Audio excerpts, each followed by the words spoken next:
Watu 15 wamejeruhiwa na nyumba kadhaa kuharibiwa baada ya Urusi kushambulia mji wa Kiev kwa makombora na ndege zisizokuwa na rubani usiku wa kuamkia Jumamosi. Rais wa Ukraine Volodymyr Zelensky alisema kuwa ulikuwa usiku mbaya kwa taifa hilo.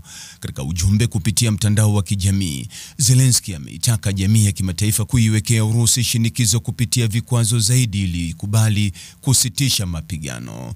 Maofisa wa usalama mjini Kiev wanasema kuwa mashambulizi hayo yalitokea katika wilaya 6 huku eneo la Oboloni kaskazini magharibi mwa Kiev ikiathirika vibaya.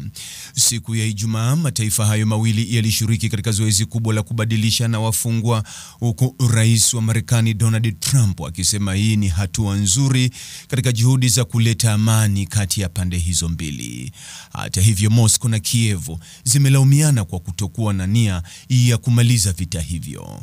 Mtazamaji, ni yapi maoni yako kuhusiana na taarifa hii? Andika maoni yako katika sehemu ya ujumbe hapo chini. Like na subscribe pia ili uwe wa kwanza kupata habari wa chungu tele. Hii ni Focus News. Jina langu ni Deo Kaji Makomba.